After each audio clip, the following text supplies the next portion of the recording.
All right, we're down here with Puppy Gus. Hey, buddy. For our week 1 video recap. Hi, Gus.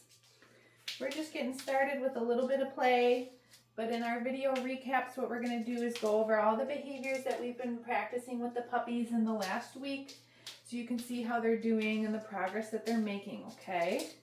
Oh my goodness, Gus, you are so excited. You ready to train? Yeah, look at you. You want to play with your toy? Where is it? You just want pets. Yeah, that's a good boy. Are you a sweet little puppy? All right, so when you registered for the program, you should have gotten your initial confirmation email that has some resources in there, some links to some resources. I'm going to highly recommend that you check out the video library, the link for that one, the webpage, and check out all the week 1 videos right after you finish watching this recap, okay? Those videos are going to go into more detail of how we train the different behaviors and why. What are you doing, Gus? Get your toy. Kitty, kitty, get it. And just with having so many puppies that we have to do the recap videos for, I just don't have time to go into a lot of detail. I'll still explain what I'm doing, but I'm going to highly encourage you to watch those videos so then that way you have a good understanding of the behaviors and how to keep practicing at home, okay? Are you ready to train? What do you think? Yeah, you played with your toy for like a second. Gus, you're so cute. All right, so we're gonna move right into it, I think. I'm gonna take this toy away for a second. We'll see if, we're gonna go back and forth between some play breaks and some training with the food. So we'll see if he's a little bit more interested in the flirt pole during his little break. So I'm going to get some snacks together. Some of the puppies learn very quickly that they get, you know, treats and they really love training. So when they're down here. So I'm going to start with Gus just by charging the clicker, okay? So this is one of your videos in the video library. I want to teach Gus that the sound of the clicker means that he's going to get a treat, okay? Good boy. So we start all of our training sessions in the first few weeks by charging the clicker. And they're probably going to recommend that you do the same for at least the first week when your puppy goes home. From there, you don't have to charge the clicker forever when you're training, okay? It's just something that we want to build a strong association with our puppies at an early age. Okay, so now we're going to move into using the clicker to teach behavior. So I'm going to teach Gus how to follow a food lure, right? Here, buddy, yeah. I want to hold my food lure against a flat palm, just like this, and I'm going to take my thumb and hold the cookie underneath my thumb. That way it avoids me from holding the treat like this and inviting the puppy to bite my fingers, okay? When I hold it like this, and I'm going to present my palm to the puppy, and Gus is going to connect to that piece of food in my hand, and he's just licking my hand. Now we're going to move him a few steps, and I'm going to click and release the treat. I release the treat just by moving my thumb out of the way, okay? So this is teaching the puppy how to follow the food lure in our hand and how to take food gently from our hands, right? So we get him attached to that food lure. He's licking it. We move him a few steps. We mark that movement with the clicker, and then we release the cookie just by moving our thumb out of the way. So again, super foundation for how we're going to be training all the rest of our behaviors. So I want to make sure that right off the bat, the puppy knows how to take food nicely from my hand, and they know how to follow the food lure. We're going to do that a few more times, but this time I'm going to pair it with his name, okay? Gus. So now we're doing all those things that I said before, but we're also teaching Gus what his name is. Gus. Yeah, that's a good puppy. One more time, buddy. Gus. Look at you. That's a little smarty pants, huh? Good boy. All right, those are the first 3 things that we practice with all new puppies and new dogs. We want to teach them what our marker system is, which is the clicker. Then we're going to teach them how to follow a food lure and how to take food nicely from our hands. And we're going to pair that with his name so we can start to teach him what his name is. If your dog doesn't know what their name is, then it's going to be really hard getting their attention for other things later in life, right? All right, now we're getting a little play from him with the flirt pole here. Going to take a little play break after those first 3 behaviors. Where is it? Get it. Oh, there's a good puppy. Yeah, Gus. The flirt pull is a really nice toy to train your dog how to play cooperatively, because I'm standing up here and the toy is on the ground. It teaches him that he can chase and bite at and tug at the toy and not do those things to me, a person, right? You got to teach our puppies that they got to play with humans a little bit differently than the way that they would play with other dogs. And the flirt pull is a great way to lay those foundations as well. They can chase it, they can pounce on it, they can bite it, and we can do a little tug like we're doing right now. And you also want to make sure that when you're tugging with the puppy that you are matching the effort that they put into the tug. So obviously I'm stronger than Gus, but when he has the toy, I'm not tugging so hard that I'm dragging him across the ground, or am I trying to pick him up off the ground either. That could be dangerous. It can cause injury for your puppy. And we just don't need to make play any more crazy than it already is. Where is it? Kitty, kitty, kitty. It. Oh, good boy. So even though we're taking a play break right now, playing with your puppy is also training them habits as well, okay? So you got to keep that in the back of your mind. Every interaction that we have with our puppy is training something. I want to set boundaries and play right away so that my puppy knows appropriate play and they're not biting at me. Good job, bub. Okay, I'm going to steal this back from him for a minute, and we're going to move into our next few training exercises. So I'm going to grab some more food, pick up my clicker. Okay, now I'm going to show you a hand target. The hand target's going to look very similar to following a food lure, but it is a little bit different. I'm also going to try to not drop food on the ground. Yeah, sorry, Gus. All right, so now that I've got my cookies, I'm going to show him that I have the food in my hand, and I'm going to start him on the food lure, see how connected he is, but then I'm going to pull my hand away and disconnect from the puppy. Gus, touch. When he reconnects to my hand, so when his little nose targets my flat palm, that's when I'm going to click the clicker and let him have the treat, okay? Let's try that again. So I start him on the food lure, but then I pull my hand away. Gus, touch. Yeah, good boy. Let's do one or two more. Gus, touch. And again, I'm going back and forth between my left hand and my right hand. One more, buddy. Gus, touch. Wow, look at you. Such a smarty pants. Yeah, that's a good job, buddy. It's a good boy. Okay, so now the next thing that I'm going to do is I'm going to teach him about a release word. This is also going to be similar to charging the clicker. I just want to make the association that when I say, okay, that means that he can stop doing what I've asked him to do before and he can chase and consume a cookie on the ground, okay? So I'm going to show him the food and I'm going to say, okay, and I'm just going to toss it on the ground, and I might help him out by pointing at it right now because, again, these are tiny baby puppies. His eyesight isn't even fully developed yet, so I'm making it really obvious to him that when I say the word, okay, that I'm going to put the food on the ground and he's allowed to go up to that food and eat it, okay? Let's do a couple more of those. Okay. Good job, Gus. Okay. Yeah. So you might be like, well, that seems silly. Why are you just throwing cookies on the ground? And I'm going to show you now how we use the release word in action by showing you the next behavior that we worked on, which is sit. So again, I'm going to start by getting Gus connected to the food lure. Then I'm going to lure him into the sit. Sit. I'm going to mark that with the clicker and feed him. And then when we're done sitting, I'm going to say, okay. And I'm going to tell him that he has permission now with the okay word that he can get up and move out of the sit. Okay? Let's do that again. Oh, you didn't get it. It's right there, silly. See, we got to teach them that the okay means they can have food on the ground. Okay, so got him connected. Sit. Good job. Okay. And let's do that one more time. Gus.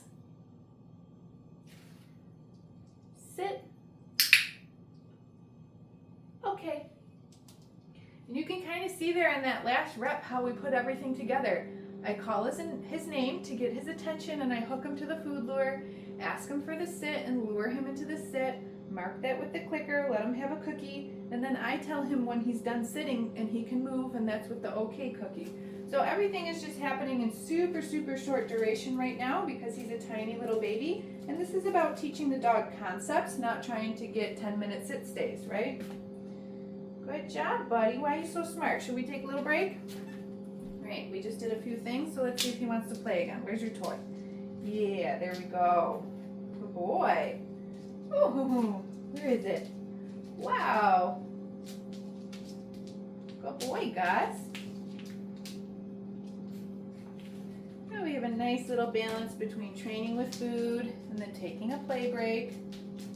It's important when we do the video recaps just because we go through so much stuff. You know, at home, you could just pick 2 or 3 things to work on, and then maybe later in the day, pick another 2 or 3 things, or even the next day, do a different 2 or 3 things. You don't have to go through everything all at once like we're doing in the videos. We're really just going through everything all at once in the videos and during our training sessions because I'm only here at Lisa's house for a couple hours working all these dogs. Good job, baby. Okay, let's move on. Now, we're going to work on our mat. Yeah, the mat is going to turn into a stay. Okay, so I'm going to grab the mat. This week, our goal is to teach the dogs that when they get 4 paws on the mat, we're going to mark that with the clicker. That's pretty close. And we're going to start to drop treats down on the mat, okay? So we want the puppies seeking out the mat, getting 4 paws on. That's what we mark. And then again, we're going to use that release cue. Okay, to tell the dog when they're allowed to come off. That was very good, Gus. You want to do it again? Okay, mat goes down on the ground. He's got 4 paws on, so we mark that with our clicker. Then we start to come in with the food. Good job, buddy. Okay, and release him out. Let's grab a few more treats and do that one more time.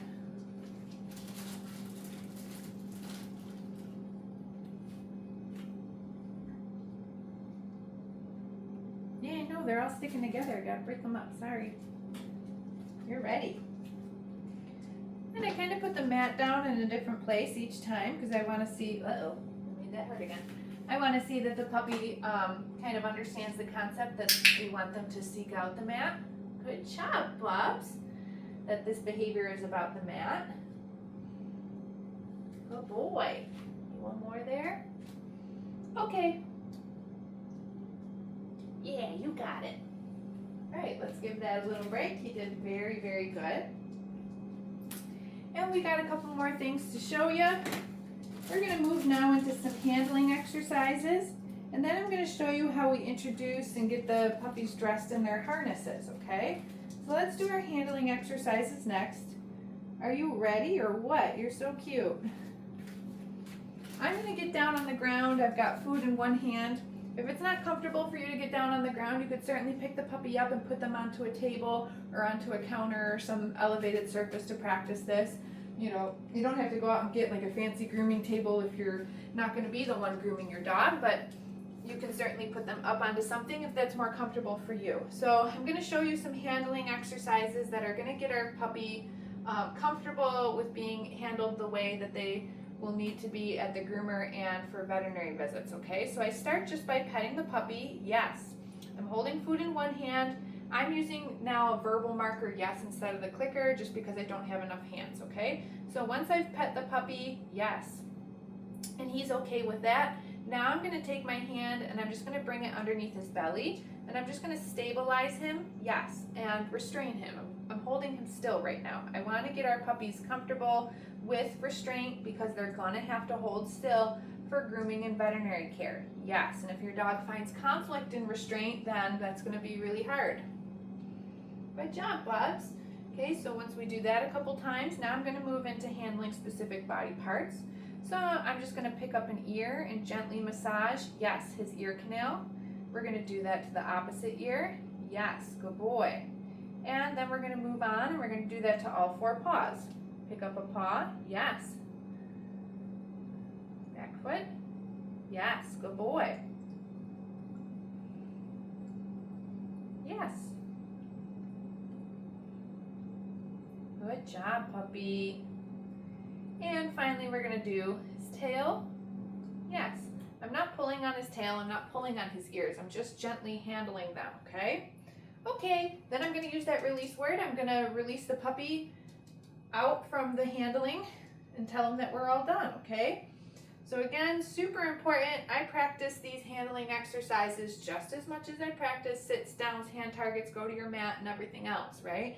This is your investment into having a dog that's okay and comfortable with being groomed, with being handled. It's very important. I can't stress that enough. Good job, buddy. Okay. Aren't you so smart? Okay, last thing that we're going to do is we're going to get Gus dressed in his harness. This is going to socialize him to different types of walking gear. So we've got the step-in style harness here. And this is what I believe your puppies will go home with. Come here, Stinky. I'm going to show you how I find the easiest way to get our puppies dressed in their harnesses. I'm going to pick Gus up and I'm going to hold him. Then I'm going to take the harness and I'm just going to put his little front feet through, okay? So see that? Once I got his feet through, then I can do the Velcro on the back. And he's slightly wiggly for this. Yeah, you're okay.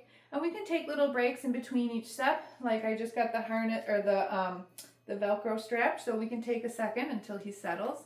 And then I can come back and try to get this clip. What I don't want to do if the puppy starts to wiggle a little bit, I don't want to just put the puppy down on the ground. This harness is way too big for him. Sorry, bub, we got to do it again. You need the extra, extra small. Okay, so watch again how I just get his front feet through first. Okay. Make sure those are through. Then I'm going to do the Velcro. If he gets a little wiggly, we can take a little break. You're okay, Bubby. But I don't want to put him down because I don't want him to learn that like trying to struggle against me is going to stop the thing that needs to happen, right? Then I'm just going to do the clip. And once we've got him clipped in, then I'm going to set him down as long as he's relaxed, which he is now. Good boy, there you go. And then we're going to grab our toy and we're going to play again a little bit. Ready? Where is it? Now that he's got the harness on, he's like, oh, okay, not a big deal. I can move around. So that's totally normal when we first introduce, getting dressed in some kind of gear, that the puppy might be a little bit wiggly. And so we just need to teach them that, you need to get your harness on. We can take little breaks while we're doing it, but I'm not putting the puppy completely down on the ground because I don't want them to learn that wiggling or fighting against me is going to stop the necessary thing that needs to happen. Good job, buddy. Now, you might find that as your puppy grows and matures, that there are a million different styles of harnesses on the market. And so if it is,